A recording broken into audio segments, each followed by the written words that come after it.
தேவனுடைய பிள்ளைகளே, ஆண்டவரும் ரட்சகருமாக இயேசு கிறிஸ்து இனிய நாமத்திலே உங்கள் அன்பின் வாழ்த்துக்களை தெரிவித்துக் கொள்கிறோம். இந்த பாடல் சொல்லுகிறது, அனாதி சிநேகத்தால் உன்னை நான் சேர்த்துக் கொண்டேன் என்று. நீங்க யாரா இருந்தாலும், ஒருவேளை தகப்பனை இழந்திருக்கலாம், ஒருவேளை கணவனை இழந்திருக்கலாம், ஒருவேளை மனைவியை இழந்திருக்கலாம், உன் பிள்ளையை இழந்திருக்கலாம். யாரு நீ இழந்தாலும் அனாதி சிநேகம் இந்த இயேசு உனக்கு இருக்கிறார்.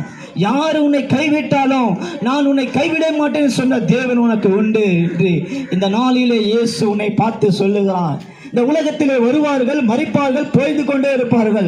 ஆனால் நான் சதா காலத்திலும் ஜீவனோடு இருக்கிற செய்கிற தேவன் உன்னோடு கூட இருந்து நடத்த வல்லவராக இருக்கிறான். ஆமா, அன்பு சகோதரே சகோதரியே, இதை கேட்டுக்கொண்டு இருக்கிற நீ ஒரு நிமிஷம் இந்த வார்த்தையை நீங்கள் கேட்கும் போதுனா உங்கள் வாழ்க்கையில சமாதானத்தை நீங்கள் தேவன் கொடுக்க வல்லவரா இருக்கிறார். இந்த வார்த்தையை நீங்கள் இழப்பினாங்களா உங்களுக்கு இன்னொரு சான்ஸ் கிடைக்க முடியாது. தேவன் உங்கள் மேல அன்பா இருக்கிறபடினாலே இந்த கிராமத்தில் வந்து எங்களை கொண்டு உங்களோட கூட பேச வைத்திருக்கிறார். நீங்கள் அன்புள்ள தேவனுடைய பிள்ளைகளா இருக்கிறபடினாலே, உங்க மேல தேவன் அன்பா இருக்கிறபடினாலே இங்க இந்த சமூகத்துல வந்து உங்களோட கூட இயேசு பேசி கொண்டு இருக்கிறார். அன்பானவர்களே, ஒரு குறிப்பிட்ட மாதத்துக்கு முன்பாக பீச்சில் ஒரு பையனை சந்தித்தேன். அவன் வயது 11 வயசு. பேகை மாட்டிக்கின்னு கடலை பார்த்தா போல நின்று கொண்டு இருக்கிறான். தம்பி, இயேசு உன்னை நேசிக்கிறார்.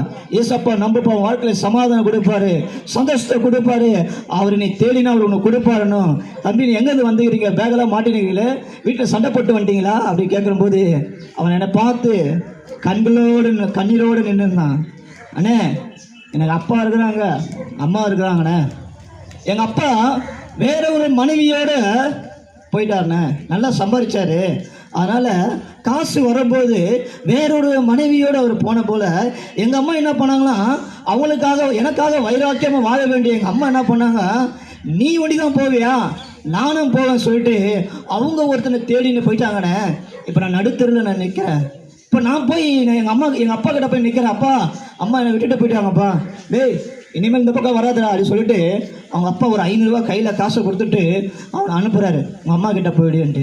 இவன் பாருங்க, தாய் தன் பிள்ளையை மறக்கிறாள், தாய் தன் பிள்ளையை மறக்க மாட்டேன்னு சொல்லுகிற வேதம் சொல்லுகிறது. தாய் உன்னை மறந்தாலும் நான் உன்னை மறக்க மாட்டேன் என்று என் ஆண்டவராகிய இயேசு கிறிஸ்து சொல்லுகிறார். இந்த மகன் ஓடி போய் தாய் எடுத்து போய் நிற்கிறான். அம்மா, அப்பா என்னை விட்டுட்டு போயிட்டாரு, மாமா நம்ம போகலாண்ணா. டேய் இனிமேல் இங்கே வராது, என் கூட வராது, உங்கள் அப்பா எங்கே இருக்கிறாரு அங்கே தான் போகணும், நீ எங்கே வரக்கூடாது சொன்னபோது அப்பாவும் இல்லை அம்மாவும் இல்லை, இருந்து கைவிடப்பட்டவனாக வந்து அந்த பீச்சில் வந்து நான் தற்கொலை பண்ணிக்கலாமா, எதுக்காக நான் வாழணும் கொண்டு நின்று கொண்டு இருக்கிறான். அன்பான சகோதரி சகோதரி, இந்த